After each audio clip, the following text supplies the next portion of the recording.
Bonjour et bienvenue dans le podcast qui t'aide à transformer ta vie. Comment fait-on quand on a l'impression de se prendre des vagues en pleine figure dans la vie ? Qu'est-ce qu'il faut faire ? Est-ce qu'il faut prendre des décisions tout de suite ? Est-ce qu'on attend ? Comment ça se passe quand ces vagues nous submergent ? C'est ce dont on va parler aujourd'hui dans ce tout nouvel épisode. Je suis Chloé Bloom, entrepreneur aux multicasquettes, et chaque jeudi je vous partage les réflexions, les phases d'introspection et les clés qui, selon moi, permettent de vivre notre vie plus pleinement et de trouver plus d'épanouissement. Chaque épisode est une invitation à exprimer encore plus librement toutes les parts de vous. Si cela vous plaît, je vous invite à partager les épisodes à vos proches qui en ont besoin, ainsi que laisser une jolie note et un commentaire si vous souhaitez soutenir le podcast. Bonjour à toutes et bonjour à tous, chers auditeurs, j'espère que je vous retrouve en forme cette semaine et en ce jeudi matin. De mon côté petite forme, comme vous l'entendrez dans ma voix, je suis bien prise et bien malade, mais du coup, j'espère quand même que l'écoute vous sera agréable. J'avais quand même envie de vous tourner cet épisode-là, même avec les sinus bouchés, sans aucun problème, parce que c'est un épisode tout simple, en fait, c'est un sujet tout simple, mais qui est un de mes apprentissages du moment, qui est un de mes sujets du moment et qui l'a été fort ces derniers mois. Donc je me disais que même si j'enfonçais des portes ouvertes, un petit rappel ne ferait pas de mal et j'ai envie de vous dire aujourd'hui d'attendre que la vague passe. Et qu'est-ce que c'est que cette vague ? Qu'est-ce que c'est que cette vague ? En fait, je trouve que à plein de moments dans notre vie, on est submergé par des vagues. Vous savez, ces espèces de rafales qu'on se prend en pleine figure, qui font mal, des vagues de souffrance, des déferlantes, ça peut être de la critique, ça peut être de la peine, on a l'impression qu'il y a tout qui nous tombe dessus en même temps, on a l'impression d'en prendre plein la figure, on a l'impression qu'on arrive et qu'on est... En fait, on a l'impression d'arriver à un stade où on se prend une vague qui nous met complètement sous l'eau, et puis qu'au moment où on a l'impression qu'on va respirer de nouveau, bam, il y a une autre vague qui nous tombe dessus, etc., etc. Donc il y a les grosses vagues, c'est des périodes comme ça, en fait, des périodes difficiles dans lesquelles on a la sensation de se noyer. Et puis il y a les petites vagues, qui sont les vagues émotionnelles, qui sont de courte durée, mais qui sont très intenses aussi, n'est-ce pas ? Donc les grosses vagues, c'est ces grandes périodes dans lesquelles... effectivement, on a l'impression que tout nous tombe dessus, ou d'un seul coup, on a tous nos potes, les uns après les autres, qui commencent à nous critiquer, ou à essayer de régler leur compte avec nous, ou alors on enchaîne les merdes, entre guillemets, ou alors, on a, on part des conflits, ou il y a des pépins de santé, ou toutes ces choses-là. Vraiment, ça, c'est des grosses vagues, des grosses choses difficiles à gérer. Moi, j'en ai une, là, il y a quelques semaines, quelques mois, où c'est ce que je vous partageais dans un autre épisode, en fait, du podcast. C'est que j'ai été dans un espèce d'océan, juste par rapport à mon métier, parce que j'ai reçu des déferlantes et des déferlantes de critiques et de haine sur les réseaux sociaux notamment, et ce jusque dans ma vie privée, et ça n'arrêtait pas. Et c'était une vague après l'autre, Il y avait une vague qui passait, je levais la tête, je me renoyais parce qu'il y avait une deuxième vague, et une troisième, une quatrième, etc. Donc voilà, ce genre de période dans lesquelles en fait on a l'impression d'enchaîner et de ne pas arriver à s'en sortir. Et puis, les petites vagues, qui représentent pour moi, par exemple, celles où, je sais pas, au travail, je remarque qu'il y a une bourde, une erreur qui a été faite par mon équipe, ou je viens de me prendre la tête avec mon chéri, ou peu importe, et là, je suis submergée par une vague de colère, ou de stress, ou d'angoisse, ou d'insécurité, ou de peur, ou de malaise, Je suis submergée par une vague, je suis en plein dedans, et je vois rouge. Voilà. On peut distinguer ces deux types de vagues. En réalité, ce que j'ai envie de vous faire passer aujourd'hui, c'est valable pour ces deux types de vagues-là, en réalité. L'idée, c'était plutôt de vous dire que on passe tous par ces moments dans lesquels on se prend des vagues dans la figure, qui sont des vagues de souffrance, ou qui sont des vagues où on perd littéralement pied. On perd pied, en fait, on perd même le contrôle, je pourrais dire. C'est souvent des vagues dans lesquelles on est en souffrance. Et on est vraiment en plein dedans. On galère. Moi, j'aime bien dire « oh là là, j'en chie », entre guillemets, c'est pas du tout glamour.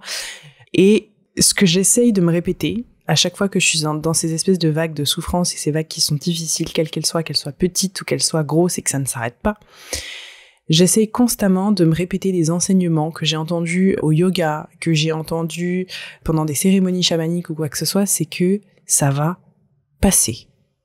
C'est que c'est éphémère, c'est temporaire. La souffrance, c'est temporaire. Je ne vais pas mourir. Oui, c'est difficile. Oui, j'ai mal. Oui, je suis en souffrance. Oui, j'en peux plus. Oui, je suis triste. Oui, j'ai mal et je suis dans la douleur. Ça va passer. C'est éphémère, ça va passer. C'est ma professeure de hot yoga qui nous dit quand on est par 40 degrés en train de tenir des postures pas possibles, qui dit c'est juste une posture de yoga. N'en faites pas tout un drame, ça va passer. La douleur dans laquelle vous êtes, ça va passer. N'en faites pas tout un drame. Donc l'idée, c'est pas du tout ici de vous dire faut pas se plaindre, faut juste tout le temps relativiser, parce qu'en fait, le fait de tout le temps relativiser tout ce qu'on a, en fait, on finit par s'auto-censurer. Donc c'est aussi attention à un conseil qui peut être assez dangereux de dire à quelqu'un oh, mais ça va, te prends pas la tête, c'est pas si grave, dédramatise quand la personne exprime sa souffrance, parce que ça peut être quelque chose qui la censure et qui va illégitimiser, je sais même pas si ça se dit, mais qui va rendre illégitime ses sentiments et ses émotions. Donc je pense qu'il faut vraiment arrêter avec ce genre de conseils aussi. Donc c'est pas ce que je veux que vous reteniez, mais c'est vraiment de comprendre que quand on est dans cette souffrance, ce n'est pas un drame, c'est-à-dire ça signifie pas qu'on va mourir, au contraire. Ça veut clairement dire qu'on est en vie. Bon, si on a mal, c'est qu'on est en vie. Si on est en souffrance, c'est qu'on est en vie, même si c'est difficile. Si on est en colère, si on est angoissé, si on est stressé, c'est qu'on est en vie. Ça veut pas dire, bon, trop bien, je suis en souffrance, donc je suis en vie, génial. C'est pas ça. C'est simplement revenir à cette notion que rien ne dure. C'est aussi un des enseignements de Vipassana, pour ceux qui connaissent. Rien ne dure, tout est éphémère. Je ne vais pas mourir parce que j'ai mal. Malgré ce que tout notre système nerveux et notre cerveau nous disent quand on est dans de la souffrance émotionnelle, et là je parle vraiment de souffrance émotionnelle, attention, pas forcément de la physique. Ce n'est pas parce que je suis en colère, je suis stressée, je suis angoissée, d'un coup je suis dans une vague. Donc je parle pas des périodes qui durent sur des mois et des mois. Je parle vraiment des vagues qu'on se prend. C'est pas parce que je traverse une phase d'une semaine ou d'une heure pendant laquelle je suis très en colère, très stressée, très angoissée, que je vais mourir. Même si, encore une fois, notre cerveau, il est fichu comme ça, survie, est en mode alerte rouge, danger, gravissime, drame, voilà, et que du coup, on veut absolument tout faire pour sortir de cette souffrance. Le meilleur est d'attendre que la vague passe. Il y a quelques années, je vous aurais dit qu'est-ce que c'est que ce conseil de merde. Et aujourd'hui, je sais pas si c'est parce que j'ai gagné en sagesse ou en patience, je ne sais pas, peut-être aucun des deux. C'est simplement que j'essaye de vraiment me rendre compte qu'à chaque fois que je me prends une vague dans la figure et que j'essaye de sortir de cette vague-là, que j'essaye de prendre des décisions, que j'essaye de contrôler la situation, que j'essaye vraiment de trouver des solutions pour en sortir le plus vite possible, je deviens toxique pour moi-même. Et toutes les solutions que je trouve et les décisions que je prends sont des décisions de merde, des solutions de merde, et je me noie encore plus. Donc, quand on est dans la vague, que ce soit pendant une heure parce qu'on est hyper stressé, hyper angoissé, etc., au lieu de tout de suite être en réaction, et c'est pareil quand on se prend des vagues qui durent plusieurs jours, plusieurs semaines, au lieu d'être tout le temps en réaction, plaignez-vous.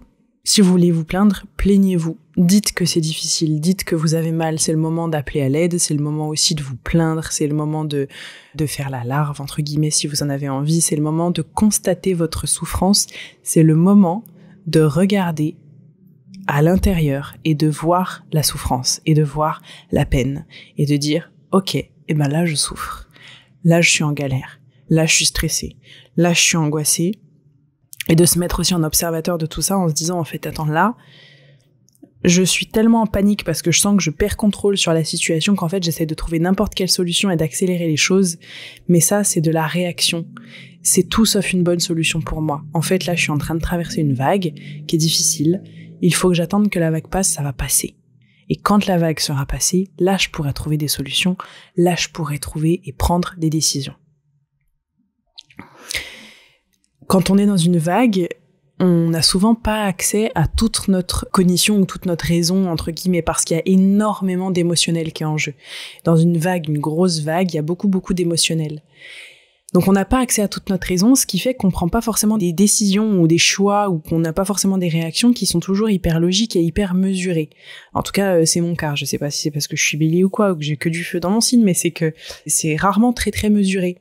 Et que depuis que je suis jeune, c'est vite, faut que je trouve une solution pour me sauver et pour ne plus souffrir, parce que là, je suis en souffrance, donc warning, alerte rouge, il faut pas que ça dure plus de 3 secondes, donc vite, je vais trouver une solution pour éviter de souffrir, et à chaque fois, c'est des décisions de merde, et je me noie, et je regrette ce qui se passe, et je regrette mes décisions, et je regrette mes choix, et je regrette mes réactions. C'est un petit peu comme la baïne. Pour ceux qui habitent au bord de l'océan, vous connaissez sûrement les baïnes, qui sont ces courants qui nous attrapent et qui nous emportent. Et il y a des morts régulièrement, malheureusement. C'est vraiment des courants qui font qu'on peut se noyer dans l'océan. Et cette baïne, en fait, c'est vraiment un espèce de courant qui peut nous tirer vers le large ou qui peut nous tirer vers le fond, ou parfois même les deux en même temps. Et quand on se retrouve pris dans une baïne, un des premiers réflexes qu'on a, vu qu'on se fait éloigner du bord, c'est d'essayer de nager absolument à contre-courant et de rejoindre le bord le plus vite possible de manière perpendiculaire, d'essayer de nager tout droit vers le bord. Sauf que on est pris dans un courant qui est plus fort que nous, sur lequel on n'a absolument pas de contrôle, ce qui fait qu'on fait du surplace, sauf qu'en même temps, on s'épuise. On ne rejoint pas la terre ferme en nageant à contre-courant d'une baïne, c'est impossible. On ne rejoint pas la terre ferme en étant en réaction dans une baïne. Et en suivant ce qu'il y a de plus instinctif pour nous, notre instinct de survie qui est vite, faut que je me sauve. Exactement comme quand on se prend une vague en pleine tronche dans la vie. Vite, faut que je me sauve. Instinct de survie, go, c'est par là que mon instinct de survie me le dit.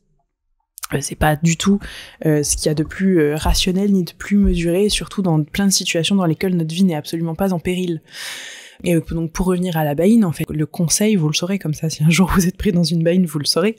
Quand on se retrouve pris dans une baïne, en fait, ce qu'il faut faire, c'est de nager parallèlement à la terre ferme, parallèlement à la plage, pour s'éloigner petit à petit du courant sans être dans l'épuisement total et en nageant à contre-courant. Et une fois qu'on est sorti de ce courant-là, on pourra rejoindre la terre ferme.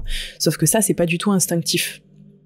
C'est pas du tout instinctif, et honnêtement, moi, demain, même si je connais ce truc-là, je suis pas sûre que c'est comme ça que je réfléchirais. Enfin, que je réagirais. Parce que c'est même pas réfléchir, c'est réagir. Voilà. Donc je vous donne cette métaphore de la baïne parce que c'est ce qu'on fait quasiment tous, pas tout le monde, mais quasiment, en tout cas moi je me reconnais beaucoup là-dedans aussi, quand on traverse une vague difficile dans notre vie. Une vague qui nous submerge d'émotions, on est beaucoup dans cette réaction, à suivre notre instinct de survie, à essayer de vite trouver une solution pour se sauver, sans faire de pause et sans réfléchir. Alors que là, vraiment, il faut attendre que la vague passe. Quand vous vous trouvez dans une vague, constatez que vous êtes dans une vague. C'est la première chose à faire, c'est d'observer que vous êtes en train de vous prendre une vague, et que c'est ce qui vous donne l'impression que votre monde va s'écrouler. Cette vague-là d'émotions, c'est ce qui est en train de mettre toutes les alertes au rouge. En réalité, la situation n'est pas si grave et il n'y a pas besoin que ce soit résolu tout de suite et maintenant. Et je suis en train de me le dire à moi-même en même temps. Il n'y a pas besoin que ce soit résolu tout de suite, maintenant, de manière immédiate. Mais oui, vous allez souffrir, entre guillemets. Vous allez souffrir, ou vous allez être en colère, ou vous allez... Bref, ça va être inconfortable. Mais vous n'avez pas besoin d'en sortir tout de suite. En sortir tout de suite, ça serait juste pour éviter l'inconfort, éviter la souffrance, éviter ce qui est difficile. Et c'est à ce moment-là, justement, qu'on prend des décisions qui ne sont pas adaptées. Donc, quand on se prend une vague, première chose, on constate qu'on est en train de se prendre une belle vague. Et on se dit que c'est juste une vague. Et on se dit que ça va passer. On constate notre peine, on constate notre souffrance. On s'apporte soit du soutien, on en demande, on s'apporte de la compassion. Et puis, on s'assoit avec son inconfort. Alors, ça veut pas dire qu'on le prend sous le bras, puis qu'on se noie dedans, puis qu'on se dit, ça y est, on devient le drama queen de notre vie. C'est plutôt, on s'assoit avec cet inconfort en se disant, en fait, waouh, là, je suis vraiment en train de...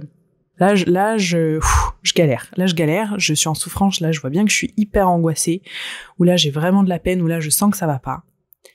Et c'est juste une vague, ça va passer. Ça veut pas dire que du coup, c'est illégitime ce que je ressens. Ça veut juste dire que c'est éphémère. Et donc je regarde ce que je ressens. Ma vie n'est pas en jeu. Et c'est presque terrible à dire, mais ça fait partie du jeu de la vie qui est d'accepter de souffrir. Qui est d'accepter d'avoir aussi des moments difficiles et des moments inconfortables, et qui est d'accepter plus que tout, cette phrase-là résonne très très fort en moi, qui est d'accepter de se sentir diminué par moment. Quand on se prend une vague dessus, en fait, on se sent diminué. On se sent petit, on se sent appuyé sur la tête, on se sent diminué. Diminué physiquement, diminué moralement, on se sent diminué émotionnellement, on se sent... Et quand je dis diminué, c'est ce qui nous donne aussi la sensation qu'on va peut-être mourir, alors qu'en fait, c'est pas du tout le cas.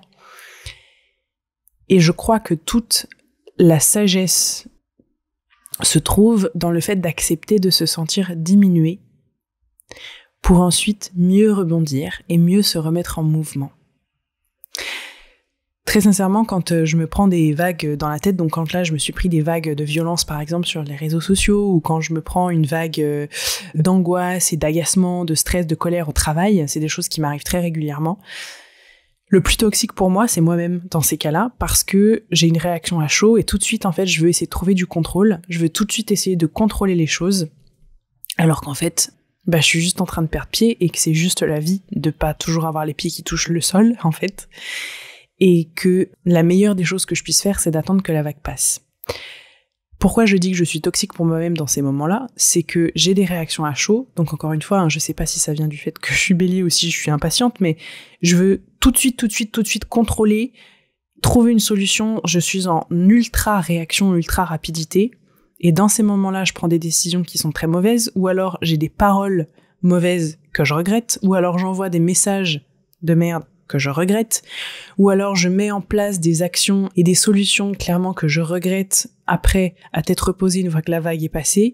Enfin, c'est à chaque fois en fait, et ça fait un effet boule de neige, et au final quand je suis en réaction pendant que je suis dans une vague, je crée beaucoup plus de soucis que si j'attends que la vague passe, et que du coup je peux enfin trouver des solutions et prendre des décisions avec beaucoup plus de clarté.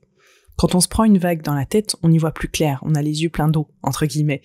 On a de la clarté une fois que la vague est passée. La vague est le temps de la souffrance. Après vague, c'est le temps des décisions et des solutions. Cet épisode, je vous le fais juste pour ça, pour vous dire qu'on est très nombreux à paniquer quand on souffre.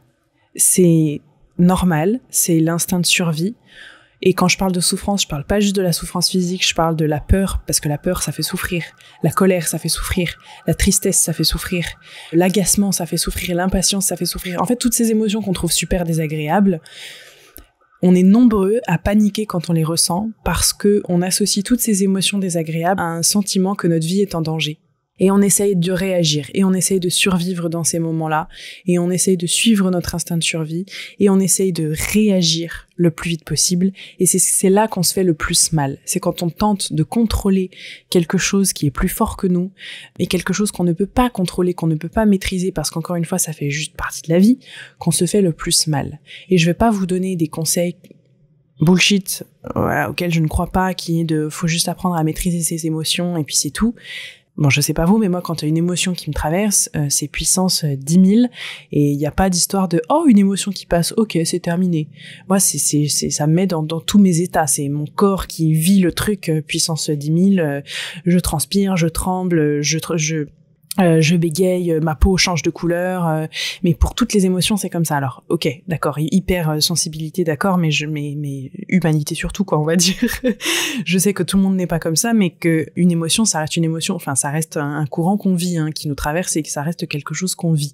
Donc, l'idée, c'est de surtout pas mentaliser une émotion. Une émotion, c'est pas mental, c'est quelque chose qui se vit, qui s'expérimente. Je crois pas du tout au truc de quand vous ressentez une vague émotionnelle, surtout vous nommez l'émotion, et puis vous la regardez, et puis vous lui donnez une couleur là tout de suite maintenant. C'est une solution qui est mentale. Pour moi, l'émotion, en tout cas, j'ai jamais réussi à faire ça, et j'ai même pas envie de le faire, parce qu'une émotion forte, une émotion intense, quand ça nous traverse, ça nous prend. Quand la vague, elle nous monte dessus, elle nous écrase, entre guillemets. C'est une déferlante, ça se déferle sur nous.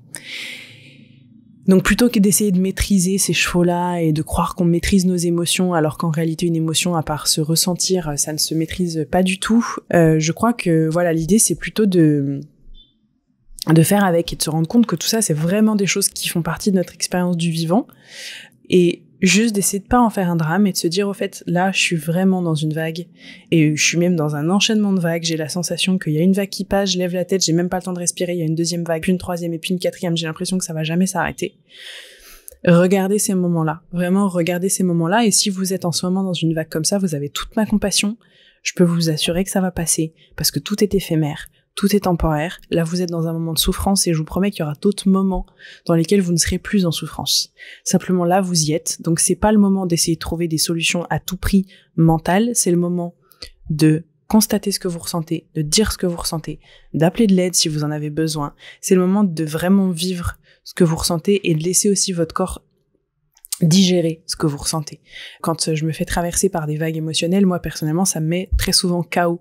Et je pense qu'on est nombreux, quand on a beaucoup pleuré, par exemple, on est très fatigué, ou quand on est super en colère, après on n'arrive plus à dormir, ou on est épuisé les jours d'après. C'est ça une vague. C'est fatigant. C'est une déferlante, c'est fatigant. Donc, prenez-la en pleine face. Entourez-vous au maximum pour la vivre au mieux. Après, il y a plein d'outils et plein de choses que vous pouvez mettre en place quand vous êtes dans une vague pour la vivre le mieux possible, à savoir couper son téléphone, se ressourcer en nature, avoir des gens autour de nous qui nous aiment et qui sont proches de nous, le contact physique avec l'autre, avoir un ou une thérapeute, de la musique, manger. Il y a énormément de choses qui peuvent nous soutenir dans ces moments où la vague passe. Mais s'il vous plaît, avant de prendre des décisions importantes, avant de réagir à ce qui se passe, attendez juste que la vague passe. Et je reconnais beaucoup, moi, ce conseil-là dans mon Human Design. Pour ceux qui connaissent un petit peu, moi, je suis projector. J'y connais pas grand-chose, mais je sais que dans mon profil, il y a aussi le fait que pour prendre des décisions, il faut que j'attende que mes émotions soient redescendues, parce que mes émotions font un gros pic, et il faut que j'attende que ces émotions soient redescendues de leur pic pour prendre des bonnes décisions. C'est là que je prends les meilleures décisions pour moi-même, une fois que j'ai regagné en clarté. Voilà, donc il y a un temps pour tout, il y a un temps pour la vague, et comment est-ce que je vais traverser la souffrance, et comment je vais avoir du soutien dans cette souffrance, et me soutenir, et avoir de la compassion, et compatir avec moi-même dans cette souffrance, et comment, suite à cette vague, avec de la clarté, je vais me relever, je vais remettre des choses en place et faire des bons choix. Voilà, donc c'est vraiment un épisode super simple, mais voilà, en tout cas pour moi, qui est important, parce que vraiment je réagis toujours à chaud, beaucoup dans le feu. Ça me fait encore souffrir dans plein de domaines de ma vie. C'est aussi parce que je suis dans l'ultra-contrôle de beaucoup de domaines de vie et dans l'ultra-contrôle de beaucoup de choses, en fait, que je suis encore comme ça. Et que voilà, là, ces derniers mois, quand j'ai traversé des vagues qui ont duré longtemps, je me suis vraiment rendu compte qu'en fait, je ne pouvais rien contrôler, je ne pouvais rien faire à part attendre que la vague passe. Et du coup, je l'ai beaucoup mieux vécu que d'habitude, parce que j'ai coupé mon téléphone, j'ai installé même des applications sur mon téléphone qui m'empêchaient d'ouvrir des réseaux sociaux.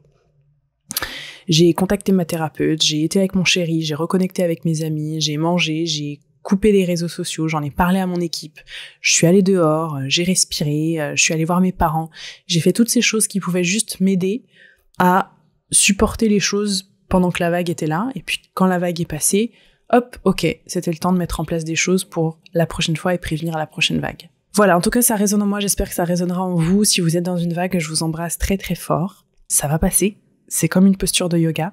En attendant, entourez-vous, prenez soin de vous, faites-vous du bien aussi. Et puis voilà, pour tout le monde, j'espère juste que ça vous aura parlé. Si vous avez envie ou que vous connaissez quelqu'un qui est dans une grosse vague, que ce soit une rupture ou que ce soit, une vague émotionnelle ou au travail ou peu importe, envoyez-lui cet épisode. J'espère que ça pourra donner un petit peu d'espoir. N'hésitez pas à me partager aussi vous, mais comment est-ce que vous réagissez d'habitude en fait quand vous prenez une vague dessus, comment est-ce que vous réagissez? Comment ça se passe? Est-ce que vous êtes plutôt réaction à chaud ou vous faites pause et puis ensuite, une fois que la vague est passée, vous prenez vos décisions? Voilà, n'hésitez vraiment pas à me partager ça, je serais très heureuse de pouvoir vous lire. Je vous embrasse fort. Si l'épisode vous a plu, n'oubliez pas, vous pouvez noter le podcast avec 5 étoiles sur iTunes, ça me ferait très plaisir, ça permet vraiment de soutenir le podcast. Et on se retrouve la semaine prochaine pour un nouvel épisode. Bye bye!